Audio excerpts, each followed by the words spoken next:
बिस्मिल्लाहिर्रहमानिर्रहीम। अस्सलाम वालेकुम। आज हम 7th क्लास की मैथमेटिक्स बुक के डोमेन 2 अलजेब्रा के सब domain number sequence and patterns के टॉपिक डिस्कस करेंगे।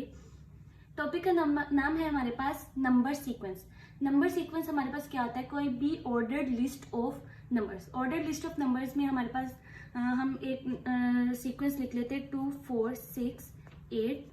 अब देखिए हर एक टर्म में हम 2 ऐड कर रहे हैं तो नेक्स्ट टर्म आ रही है, हर एक टर्म में हम 2 ऐड कर रहे हैं नेक्स्ट टर्म आ रही है। अब इस तरह हम सोन का मतलब होता है कि इस तरह ही आगे पैटर्न चलता जा रहा है, ठीक है। अब 6 के बाद अगर हम 2 ऐड करेंगे तो 8 बनेगा, 8 के बाद अगर हम 2 ऐड करेंगे तो हमारे पास 10 बनेगा, ठीक है। इसी तरह ये सीक्वेंस चलता जाएगा। इसी तरह अब हम एक और सीक्वेंस लेते हैं 1 3 5 7 एंड सो ऑन का मतलब है कि ये सीक्वेंस ऐसे आगे चलता जा रहा है।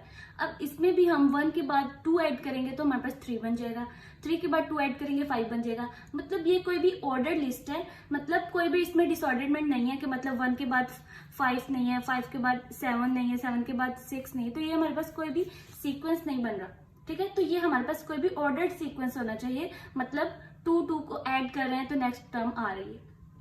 अब नेक्स्ट टॉपिक हमारे पास क्या है? Term to term rule. Term to term rule का मतलब क्या है कि हम पिछली टर्म को देख के नेक्स्ट टर्म प्रिडिक्ट कर रहे हैं। अब हमारे पास कोई भी सीक्वेंस है 2 5 8 एंड 11 एंड सो ऑन का मतलब कि ये ऐसे ही सीक्वेंस चलता जा रहा है।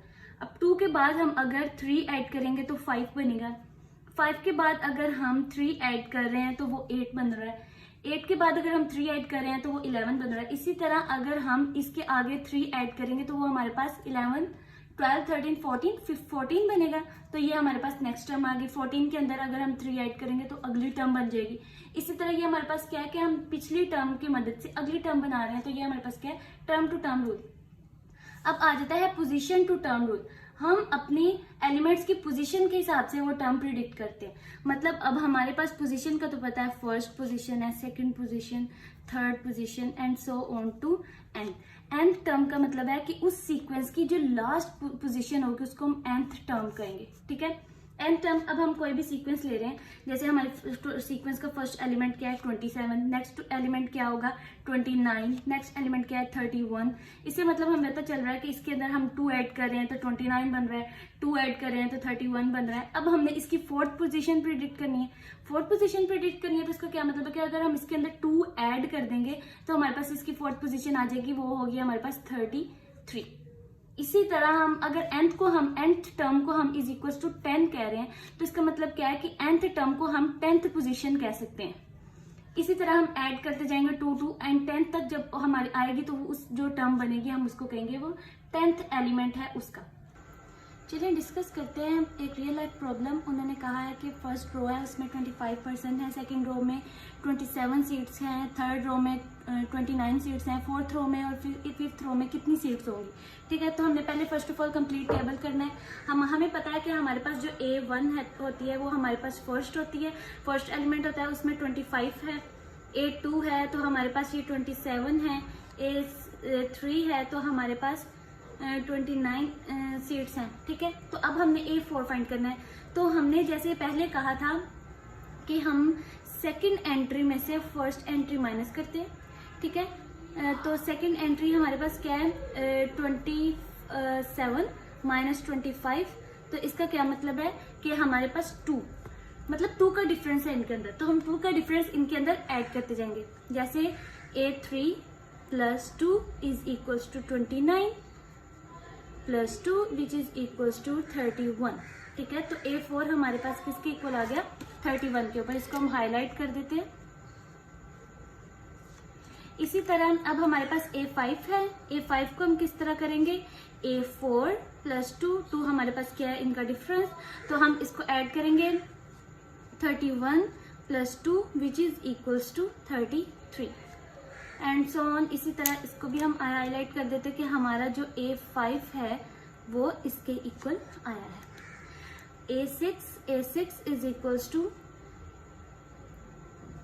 A5 प्लस 2 और A5 हमारे पास क्या है 33, तो विच इज इक्वल्स टू हमारे पास 33 आ जाएगा plus 2 which is equal to 35। इसी तरह A7 हमारे पास निकल आएगा 37, A8 निकल आएगा हमारे पास 39, A9 निकल आएगा हमारे पास 41 एंड A10 हमारे पास इसी तरह निकल आएगा 43। ठीक है, A10 और A10 हमारी क्या है, इसको हम हमारी nth टर्म भी कह सकते हैं। ठीक है, अब इस तरह अब ये वाली वैल्यूज़ हम सब अपनी इस टेबल के अंदर पुट कर देते हैं। ठीक है, अब हमारे पास A2 की वैल्यू क्या है 27, A3 की वैल्यू क्या है 29, A4 की वैल्यू क्या है 31, A5 की वैल्यू क्या है हमारे पास 33। अब फिर 2 का डिफरेंस ऐड करते जाते हैं तो हमारे पास आ जाता है 33, 35, 37, 39 एंड 39 के बाद आ जाता है 41 एंड 44। फर्स्ट हमारा क्वेश्चन कंप्लीट हो गया। अब उन्होंने कहा है find the total number of seeds, मतलब अब ये हमने तो सीड्स निकाली ना, अगर हम इनको ऐड कर देंगे, इनको ऐड करते हैं, सेकंड क्वेश्चन का पार्ट है कि total number of seeds, total number of seeds हमने निकालना है, तो हम सबको ऐड कर देते हैं। ऐड कैसे करेंगे, हम ऐसे करेंगे 25 plus 27 plus 29 plus 31 plus 33 plus 35 plus 37 plus 39 and plus 41 plus 42 44 41 42 43, यहाँ 43 आएगा। ठीक है, तो यहाँ 43 आ गया विच इज़ इक्वल्स टू 430। ठीक है, ये 430 आ गई टोटल सीट्स। अब हमने क्या करना, उन्होंने कहा है कि जो हमारे पास पर सीट की जो प्राइस है, मतलब पर टिकट जो सी है वो हमारे पास 500 की। ठीक है, तो अब हमने 430 जो सीट्स हमने निकाली हैं उनकी हमने प्राइस बतानी है। अब सिंपल है कि हम 430 को मल्टीप्लाई कर देंगे 500 के साथ, तो हमारे पास टोटल सीट्स निकल आएंगी वो है 1,70,000। ठीक है, तो चलिए स्टार्ट करते हैं एक्सरसाइज 2.1। इसमें फर्स्ट क्वेश्चन है what number is added to make the sequence. हमने कौन सा एलिमेंट इसके अंदर ऐड किया जाए तो नेक्स्ट एलिमेंट बने इस सीक्वेंस का। तो अब हम इसके हमारे पास रूल है कि हम सेकंड माइनस फर्स्ट, ठीक है, इसको करेंगे तो हमारे पास जो नंबर आएगा वो हम ऐड करेंगे। ठीक है, सेकंड एंट्री हमारे पास क्या है 8 minus 4 which is equals to 4। तो अगर हम अपनी सीक्वेंस 4, 8, 12 फिर आगे आ जाते हैं 16 के अंदर 4 ऐड करें तो 20 के अंदर 4 ऐड करें तो 24। तो इस तरह 4 वो एलिमेंट है जिसको हम ऐड करेंगे तो हमारे पास सीक्वेंस बनता जाएगा। ठीक है, अब उन्होंने कहा है नेक्स्ट एलिमेंट, अब उन्होंने हमें नेक्स्ट सीक्वेंस कहा है 12, 17, 22, 17। अब इसमें भी वही रूल लगेगा, सेकंड एंट्री माइनस फर्स्ट, तो ये हमारे पास आ गया 5 को हम इस सीक्वेंस में ऐड करते जाएंगे तो हमारा नेक्स्ट एलिमेंट बनता जाएगा। ठीक है, अब इसके अलावा हमारे पास 27 लिखा। ठीक है, नेक्स्ट हमारे पास क्वेश्चन है question number 2 what number is multiply two make the sequence. किस नंबर को हम मल्टीप्लाई करेंगे तो हमारे पास सीक्वेंस बनता जाएगा। हमने फर्स्ट और सेकंड और फर्स्ट की रेशियो ली 2। अब देखो 2 को मल्टीप्लाई कर रहे हैं 3 के साथ तो 6 बन रहा है, 6 को मल्टीप्लाई कर रहे हैं 2 के साथ तो 12 बन रहा है, 2 को मल्टीप्लाई कर रहे हैं 24 के साथ तो नेक्स्ट एलिमेंट आएगा। अब देखिए 2 को अगर हम 24 के साथ मल्टीप्लाई कर रहे हैं तो ये हमारे पास आएगा 2 4 जार 8, 2 2 जार 4। तो नेक्स्ट एलिमेंट हमारा इस सीक्वेंस का आएगा 48 और इसी तरह इसको हम 2 से मल्टीप्लाई करेंगे सो ऑन, तो हमारे पास नेक्स्ट एलिमेंट्स चलते जाएंगे। अब इसके बाद हमारे पास आ जाता है ये वाला। अब इसको हम कैसे कर रहे हैं 10 divided by 5 is equals to 2 को अब हम 5 से मल्टीप्लाई कर रहे हैं 10, 2 को 10 से मल्टीप्लाई कर रहे हैं 20, 2 को 20 से मल्टीप्लाई कर रहे हैं 40। इसी तरह अगर हम 2 को 40 से मल्टीप्लाई करते हैं तो हमारे पास आ जाता है 80। तो इसका मतलब है कि हमारे इस सीक्वेंस की नेक्स्ट टर्म 80 होगी। इसी तरह ये बाकी 2 क्वेश्चंस भी हैं, आपने ये कर लेने हैं। आगे है question number 3 use the first 3 terms in the pattern to find the rule.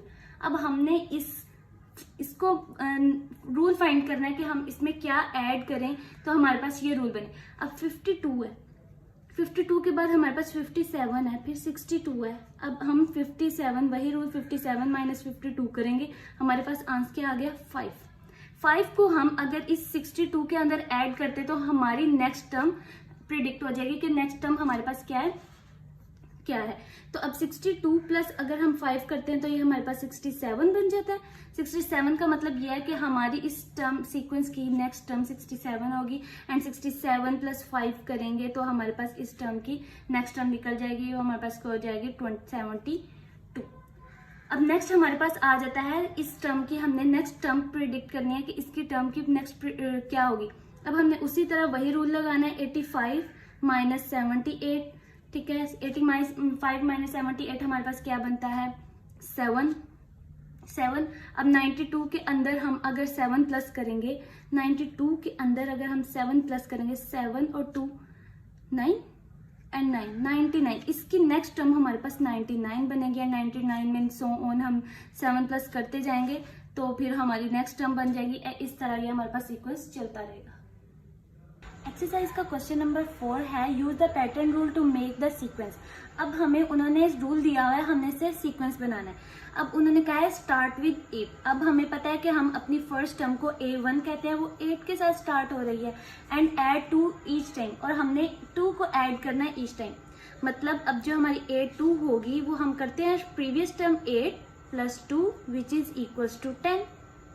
इसी तरह A3 होगा प्रीवियस टर्म हमारे पास क्या बनी A2 प्लस 2 और ऐड हमने क्या करना है 2, ठीक है। तो हमारे पास आ गया 10 plus 2 which is equals to 12। इसी तरह A4 निकालेंगे which is equals to 12 plus 2 which is equals to 14। और इसी तरह A5 हमारे पास आ जाएगा A4 plus 2 which is equals to 14 plus 2 is equals to 16। तो इसी तरह हमारे पास जो सीक्वेंस है, हमारे पास फर्स्ट टर्म 8 है, इसके बाद आ जाती है 10 12 14 एंड 16 एंड सो ऑन, और ये आगे चलती जा रही है, ठीक है। अब हमारे पास एक्सरसाइज का उसी का क्वेश्चन है पार्ट 2 स्टार्ट एट 3, कि वो स्टार्ट 3 से हो रही है, मल्टीप्लाई ईच विथ 2, ठीक है। अब हमने जो भी है उसको 2 से मल्टीप्लाई करना है। A1 हमारे पास क्या है 3, मतलब A2 जो होगी हमने उसको मल्टीप्लाई करना है 2 के साथ, तो ये हमारे पास A हो गई 6। अब A3 हो गई तो हमने इसको प्रीवियस टर्म से मल्टीप्लाई करना है, तो इसका मतलब है इसको हम 6 से मल्टीप्लाई करेंगे 2 के साथ, तो ये हमारे पास आ जाएगा 6 2 12 एंड A4 हमारे पास होगा। अब ये हमारी टर्म निकली 12 को हम मल्टीप्लाई करेंगे 2 से विच इज इक्वल्स टू 24। तो इसी तरह ये हमारे पास आगे चलता जाएगा। A5 निकालेंगे, वो है 24 multiply by 2 which is equals to 48।